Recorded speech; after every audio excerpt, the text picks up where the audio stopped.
Julian Ashworth. It really is you. Jack, sweep the east corridor before the board arrives. Yes, sir. Right away. Jack, this floor better be spotless by 6. Understood.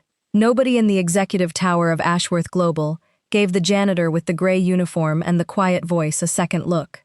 To them, he was simply Jack Doyle, the new maintenance hire who mopped floors, emptied trash bins, and disappeared into stairwells whenever anyone important walked past.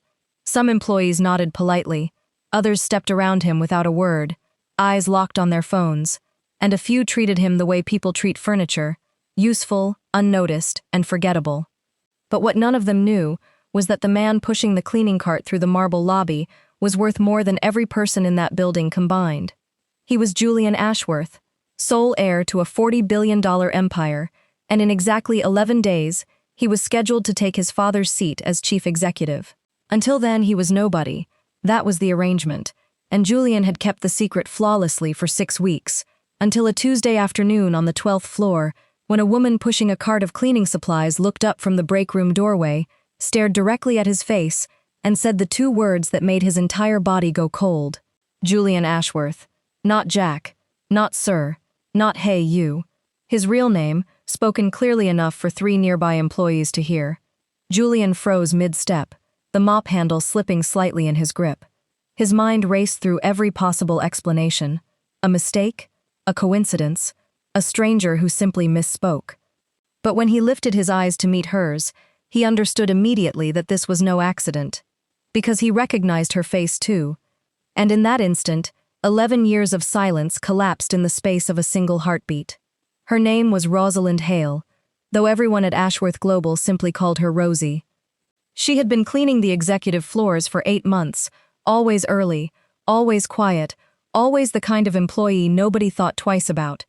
But Julian hadn't seen her face in over a decade, not since they were teenagers, living 3 doors apart in a modest brick duplex in Millbrook, long before the Ashworth fortune had a name attached to his. Long before his father rebuilt the family company from bankruptcy, long before Julian became someone the world assumed had always been wealthy, before he could speak, before he could find any explanation that made sense, a voice called down the hallway, "Miss Hale, is there a problem?" It was Deborah Winslow, Vice President of Operations, walking briskly toward them, with the practiced smile of someone who valued appearances above almost everything else. Rosie's expression shifted instantly, uncertainty replacing recognition. "No, ma'am," she said quietly, "just clearing my throat." Deborah's eyes narrowed slightly, first at Rosie, then at the janitor standing frozen beside the break room door. She didn't recognize him. Nobody did. That was, after all, the entire point. But Julian noticed something else in that moment, something far more important than his own exposure. Rosie's hands were trembling as she gripped her cart, and beneath her calm expression was something he hadn't seen since they were kids. Exhaustion carried so long it had become invisible even to herself. Whatever had happened to her in the 11 years since he'd last seen her, it had cost her something. And whatever she had just done, calling out his real name in a hallway full of strangers, she had done it without thinking, purely on instinct, the way you speak to someone you once knew before your brain remembers to be careful. Deborah lingered a moment longer, glanced at Julian with mild disinterest, then walked away, already forgetting the exchange had happened. The moment she disappeared around the corner, Rosie turned back to Julian, her eyes wide with disbelief.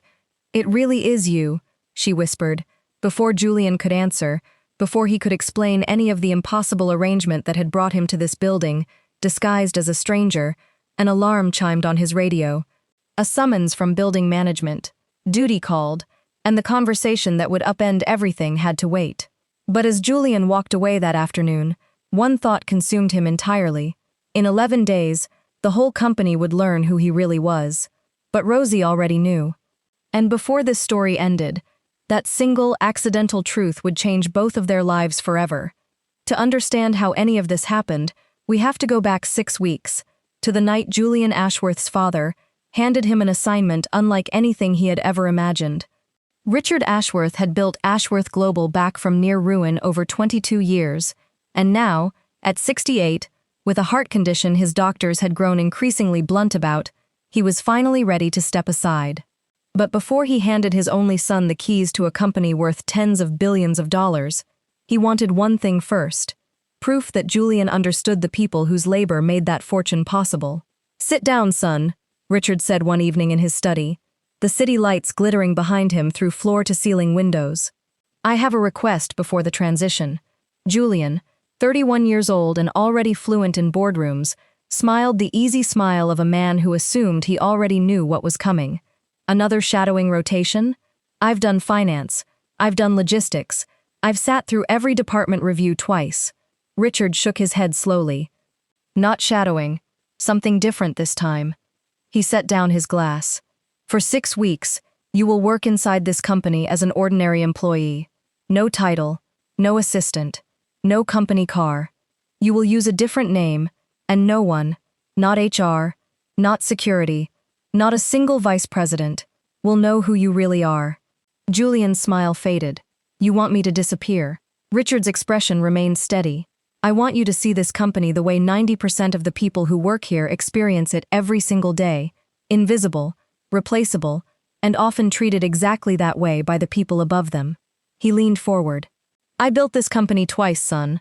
Once with money and once with humility, after I lost everything and had to earn it all back scrubbing floors in a restaurant kitchen at 44 years old. I never want you to run this company without understanding what that feels like." For a long moment, Julian said nothing. He had grown up comfortable: private schools, summer homes, a name that opened doors before he even knocked. But he had also grown up hearing his father's stories: the bankruptcy, the 2 years of manual labor, the slow rebuilding that started with a single loan, and an old man's stubborn refusal to quit. Those stories had shaped him more than the wealth ever had. "And if this is my final test before I take your chair," Julian said quietly, "then I accept it." Richard nodded, satisfied. "Good, because there's one more condition: no special treatment, no matter what happens. If someone insults you, you absorb it. If someone takes credit for your work, you let them. You watch, you learn, and you say nothing until the 6 weeks are over." 3 weeks later, Julian Ashworth ceased to exist, at least on paper. A background check was quietly arranged through a shell staffing agency. A new employee named Jack Doyle appeared in the maintenance department's onboarding system, complete with a fabricated work history and a starter uniform 2 sizes too large. Julian traded his tailored suits for gray polyester, cut his hair short and plain, and reported for his first shift at 5 in the morning, pushing a cleaning cart through the same lobby where his name was engraved in gold letters above the entrance, a name nobody looked at twice because nobody expected the man beneath the uniform to share it. His first days were disorienting in ways he hadn't anticipated. Employees who would have stood and shaken his hand as CEO walked past him without a glance. A junior accountant shoved a crumpled coffee cup into his hands without breaking stride. Someone joked loudly about how maintenance workers probably made more mistakes than they fixed, unaware Julian was standing 3 feet behind them, close enough to hear every word. Each small cruelty landed differently than he expected. Not as an insult to his pride, but as a slow, uncomfortable education in what his father had spent decades trying to describe. Being seen as nothing didn't just sting. It reshaped how you carried yourself, how quickly you apologized for existing in a room. And Julian was only 3 days in. What he didn't know yet, what he couldn't have possibly known walking into that building as a stranger, was that somewhere on the 12th floor, pushing her own cleaning cart through the same corridors, was someone who still remembered exactly who he used to be, long before any of this began. By the end of his 2nd week, Jack Doyle had become exactly what his father predicted: invisible. Employees stepped around his cart without acknowledgement. Supervisors barked instructions without eye contact. And on the 12th floor, home to the marketing and operations divisions, one employee in particular had made it her personal habit to treat him like part of the furniture. Deborah Winslow was 36, sharply dressed, aggressively ambitious, and utterly convinced that her rise through Ashworth Global was inevitable. She had spent 9 years climbing toward the vice president title she now held, and she intended to keep climbing, straight toward the executive floor, by whatever means necessary. To Deborah, the maintenance staff existed somewhere below her notice entirely. "Move the cart," she said one morning, not even glancing at Jack as she stepped around him toward the elevator. When he apologized and adjusted, she didn't acknowledge it. She simply continued her phone call as though he had never spoken. Another afternoon, she dropped a folder of documents directly in front of him without a word, clearly expecting him to gather the scattered pages himself. He did, because his father's rule allowed for nothing else, and because somewhere beneath the frustration, Julian was beginning to understand exactly what his father had wanted him to learn. It wasn't only Deborah. An operations manager named Preston Cole routinely blamed the maintenance staff for problems that had nothing to do with them: a broken printer, a cold conference room, a misplaced package. When Preston's coffee spilled across a hallway one morning, he simply stepped over the mess and told Jack to handle it before someone important saw. Nobody important saw except Julian himself, who quietly cleaned the floor while cataloging, without anger, exactly the kind of leadership his father had spent 2 decades trying to root out of this company. Then there was the elevator incident. On a Thursday morning, Jack stepped into a crowded elevator carrying a bin of recycling, careful to keep it against his body to avoid inconveniencing anyone. A well-dressed executive assistant sighed loudly. "Can maintenance please use the service elevator during business hours?" Several people nodded in agreement. Nobody offered to let him off at the next floor. Nobody suggested they simply wait 30 seconds.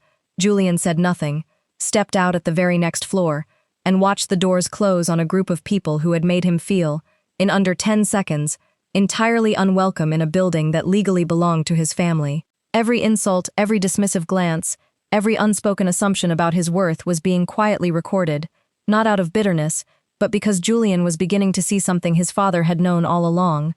A company's true character wasn't written in its mission statement or its quarterly earnings call. It lived in these small, forgettable moments, the ones nobody thought mattered because nobody thought anyone important was watching, and Julian was watching every single one. But amid the exhaustion and the quiet humiliation, something unexpected was starting to take shape. Because not everyone on the 12th floor treated him like he didn't exist. There was one woman who always nodded when she passed him in the hallway, who once held the break room door without being asked, who seemed, without explanation, to actually see him. Julian hadn't placed her face yet, not fully, not consciously, but something about her felt distantly, impossibly familiar, and he had no idea yet just how much that familiarity was about to upend everything his father's experiment was designed to teach him. Her name was Rosalind Hale, though everyone at Ashworth Global called her Rosie, and she had been quietly making Julian's days bearable for nearly 2 weeks before he understood why her kindness felt so different from everyone else's. It started small, a nod in the hallway, a held door. One rainy Tuesday, as Julian sat alone in the break room during a 15-minute shift break, skipping lunch because he'd forgotten to pack one, a paper bag slid across the table toward him. "You look like you haven't eaten," a voice said. "I always pack extra. Force of habit." Julian looked up to find warm brown eyes studying him with quiet concern, not pity, just genuine attention, the kind almost nobody in this building had offered him in 2 weeks. "Thank you," he said, taking the bag carefully. "You didn't have to do that." She shrugged, sliding into the seat across from him. "Nobody has to do anything. That's usually when it matters most." Something about the phrase struck him, familiar in a way he couldn't quite place. "I'm Rosie," she said. "Jack," he replied, the alias settling uneasily on his tongue the way it always did around her, though he couldn't yet explain why. Over the following days, their conversations became a quiet ritual. Rosie treated everyone in the building with the same unwavering respect. Security guards, executives, fellow cleaning staff, it made no difference to her. She thanked people by name. She remembered small details, a coworker's daughter's recital, another's father in the hospital. She never gossiped, never complained about the exhausting hours, and never once asked Julian anything about his life before Ashworth Global, which he found both a relief and, strangely, a source of growing curiosity. One evening, staying late to help her push a heavy supply cart to the loading dock, Julian noticed the exhaustion behind her steady composure, the kind that came from carrying more than anyone around her realized. "You work a lot of doubles," he said carefully. She let out a tired laugh. "My mother's illness doesn't pay for itself." Julian's chest tightened. "Is she all right?" Rosie's smile faltered, just slightly. "Some days. The treatments help, mostly. It's the bills that don't ever seem to shrink, no matter how many shifts I pick up." She caught herself, embarrassed. "Sorry, that's not exactly break room conversation." "It's all right," Julian said quietly, meaning it more than she could know. He thought of his father's hospital stays years earlier, the ones the Ashworth fortune had made simple, painless, a scheduling inconvenience rather than a financial catastrophe. Watching Rosie carry the same fear with none of that safety net stirred something in him he hadn't expected. Not sympathy exactly, but a specific, aching recognition. Here was someone doing everything right, working hard, showing kindness to strangers, caring for family, and still being crushed slowly by circumstances entirely outside her control. What Julian didn't yet understand was that Rosie's kindness wasn't simply generosity, it was memory. Because somewhere in the back of her mind, every time she looked at Jack Doyle's face, a distant, half-formed recollection kept surfacing. A boy from a brick duplex on Larkspur Street, a family that used to borrow sugar from her mother, a friend who vanished from her life the summer his family's fortune quietly began rebuilding itself. She hadn't placed it fully yet, not consciously, but something in her kept treating this quiet janitor like someone worth remembering, long before she understood exactly why. Deborah Winslow noticed the change before she understood it. Somewhere in her third week of barely acknowledging the maintenance worker on her floor, she began noticing him anyway, not because he demanded attention, but because Rosie Hale kept giving it to him, and Deborah found that inexplicably irritating. She caught them laughing quietly near the supply closet one afternoon. She saw Rosie save him a seat during an all-staff safety briefing. Small things, meaningless things. Except Deborah had built her entire career on reading rooms, on knowing exactly who mattered and who didn't, and something about the ease between Jack Doyle and Rosie Hale didn't fit the hierarchy she understood. Deborah didn't consider herself cruel. She considered herself efficient, focused, someone who understood that Ashworth Global rewarded people who projected confidence and looked the part of leadership. She had watched 2 rounds of promotions pass her by, in favor of executives who, in her private opinion, simply photographed better in the company newsletter. She was done waiting her turn, and lately, she had begun angling for something bigger than another promotion, a direct introduction to Julian Ashworth himself, the elusive heir apparent who was rumored to be quietly evaluating the company before his official transition into the CEO role. Nobody in the building had actually seen him in weeks, which, to Deborah, seemed like an opportunity waiting to be engineered. On a Thursday evening, staying late to finish a presentation, Deborah walked past the executive boardroom and noticed the door slightly ajar, lights still on. She should have kept walking. Instead, curiosity got the better of her, and she paused just long enough to hear a voice she didn't recognize speaking with unmistakable familiarity to Richard Ashworth himself. 6 weeks, the voice was saying. I'm almost through it. And so far, it's been exactly the education you promised it would be. Deborah's breath caught. She inched closer, peering through the gap in the door, and felt the floor tilt beneath her when she saw who was standing across from the company's founder, wearing a gray maintenance uniform with a name tag that read Jack. It took her a full 3 seconds to process what her eyes were telling her, and another 5 to fully believe it. The janitor from the 12th floor was Julian Ashworth. She backed away from the door in stunned silence, her mind spinning through every interaction she'd ever had with him, every time she'd stepped around him without a glance, every folder she'd let drop at his feet without apology. Panic rose first, sharp and immediate. Then, almost as quickly, something else replaced it, something colder and far more calculating. Because if nobody else in this building knew who Jack Doyle really was, then Deborah Winslow held something no one else possessed, a secret worth more than any promotion she had ever chased. She didn't sleep that night. She lay awake replaying the scene in the boardroom over and over, turning the discovery over in her mind, like a coin she couldn't stop flipping. She could go to Julian directly, apologize, position herself as someone perceptive enough to have noticed his true value all along. Or she could wait, watch, and figure out exactly how to use what she knew to guarantee herself a future far beyond Vice President of Operations. By morning, she had made her decision, and it would set into motion consequences neither Julian nor Rosie could have possibly anticipated. What Deborah didn't know, what she couldn't have known standing outside that boardroom door, was that she wasn't the only person in the building who had already uncovered Julian's secret. Rosie had been circling the same realization for days, not through overheard conversations or lucky timing, but through something far more personal, a memory that had finally, fully surfaced. And within 48 hours, the collision between what Deborah intended to do with her discovery and what Rosie was about to do with hers would change the course of everything. The memory came back to Rosie on a Sunday afternoon, 3 days after the break room lunch, while she was sorting through an old shoebox of photographs at her mother's kitchen table. Buried beneath faded pictures of birthday parties and school field trips was a single photo she hadn't looked at in years. 2 children sitting on a porch step, a skinny boy with a familiar half smile, and herself at 12 years old, gap-toothed and laughing. Written on the back in her mother's handwriting were 4 words: Rosie and Julian, summer 2015. She stared at the photograph for a long time before the recognition fully landed, cold and certain in her chest. The boy from Larkspur Street. The family that moved away the same summer his father's business finally turned around. Quietly, without fanfare, the way real recovery often happens. She remembered him vaguely mentioning something about his father working long hours trying to save their small hardware store from closing, never once revealing that the small hardware store would eventually become the foundation of a multi-billion-dollar company. They had lost touch the way children do. No explanation, no goodbye, just a slow fading until the friendship existed only in old photographs neither of them had looked at in a decade.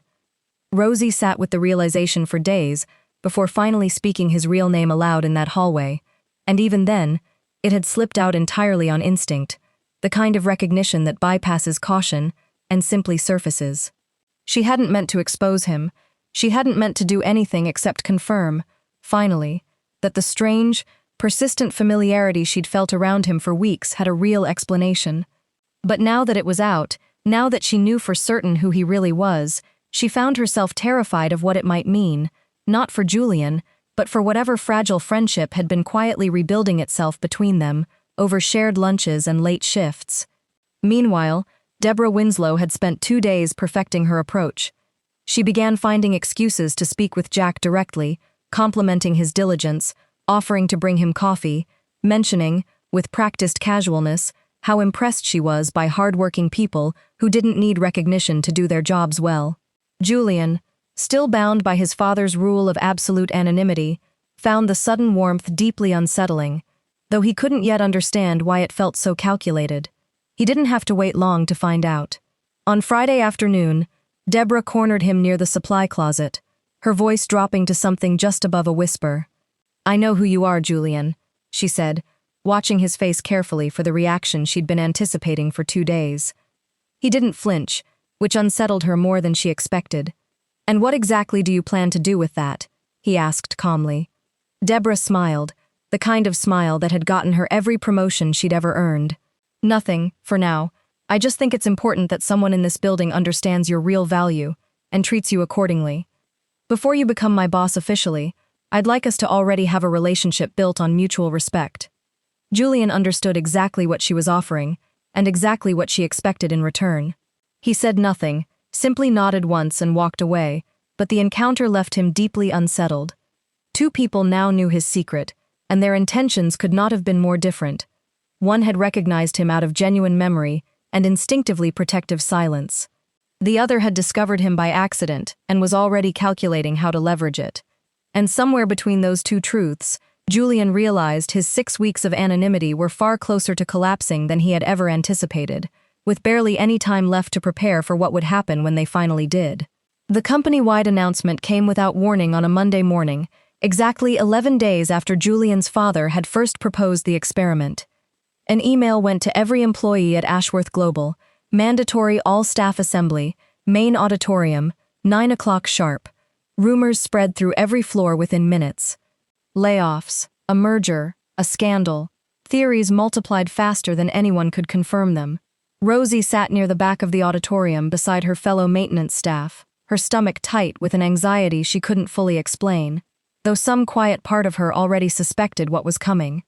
Deborah sat near the front, dressed impeccably, practically glowing with anticipation.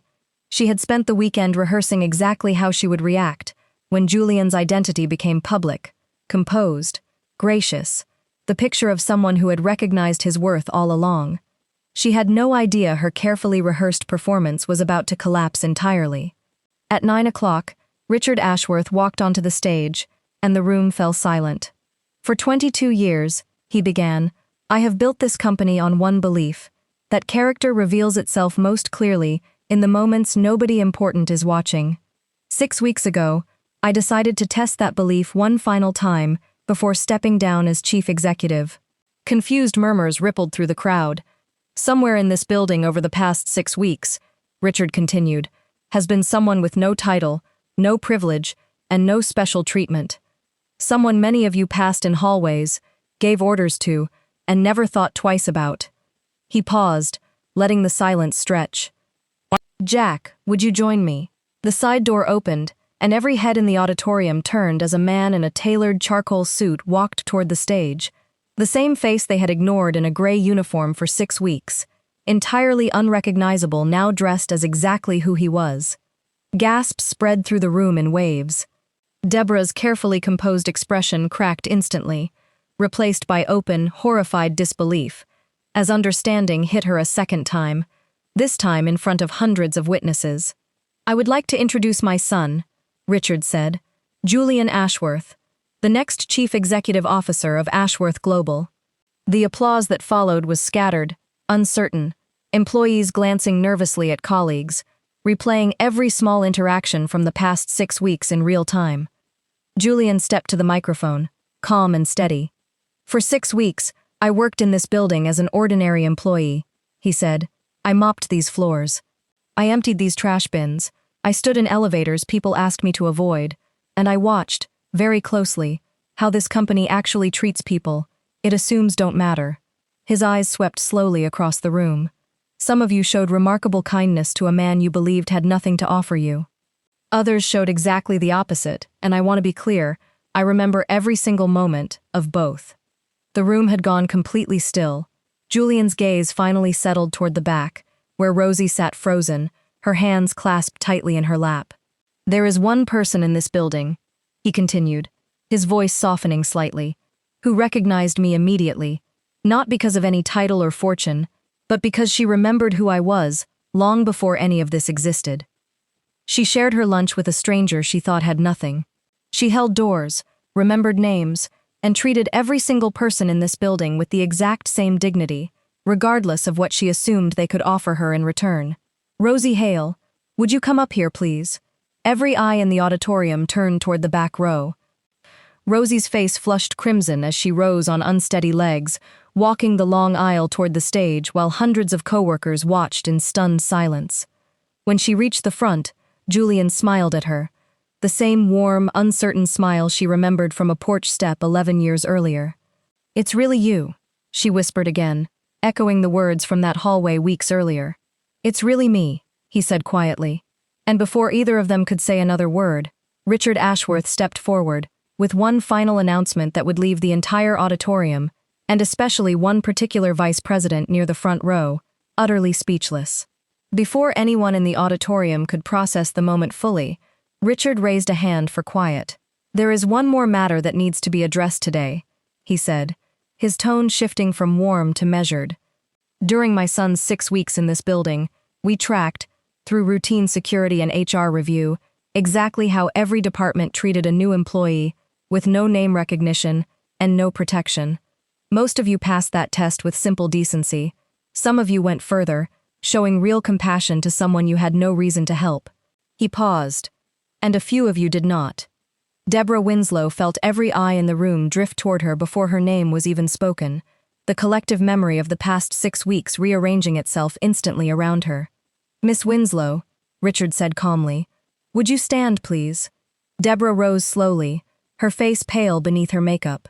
It has come to my attention, Richard continued, that upon discovering my son's identity several days ago, rather than treating him with the same respect owed to any colleague, you attempted to leverage that information for personal advancement. Gasps rippled through the crowd a second time. Deborah opened her mouth to protest, but no words came. Julian stepped forward gently. Mother, he began, then caught himself, glancing at his father with the faintest embarrassed smile, before continuing more seriously. I'm not interested in humiliating anyone further today. He looked directly at Deborah. What you did was wrong, and it will have consequences. But I don't believe punishment alone teaches anyone anything worth keeping. Turning to his father, he said quietly, let her go with severance and a clear explanation of why, not a public spectacle. Richard studied his son for a long moment, then nodded, visibly proud. "Effective today, Miss Winslow. Your employment with Ashworth Global has ended.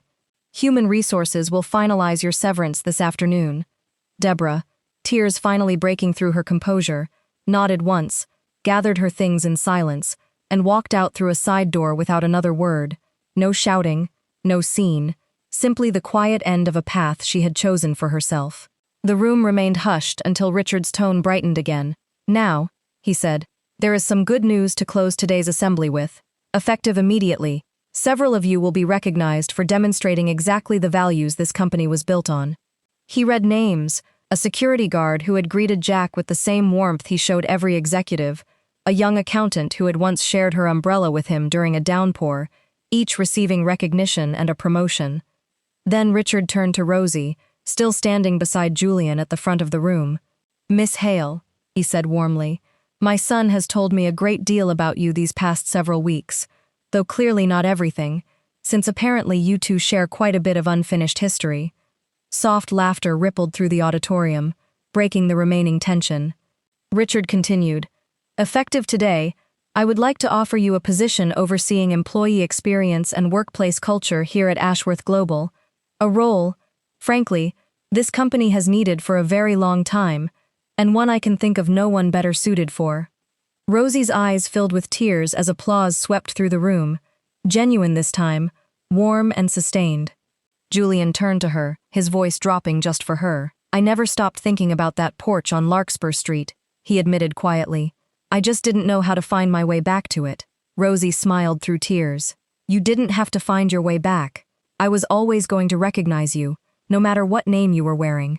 3 months later, Ashworth Global looked and felt like a different company, not because of new furniture or a rebranded lobby, but because employees at every level had watched, in real time, what happened when character mattered more than titles. Rosie thrived in her new role, launching a mentorship program that paired executives with frontline staff for a full week each year, no exceptions, not even for the CEO.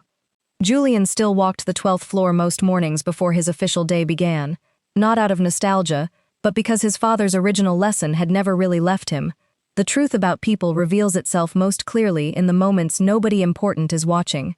And one quiet Sunday, back on the same porch step where a photograph had once been taken 11 years earlier, Julian knelt down, opened a small velvet box, and asked Rosalind Hale the only question that had ever truly mattered to him.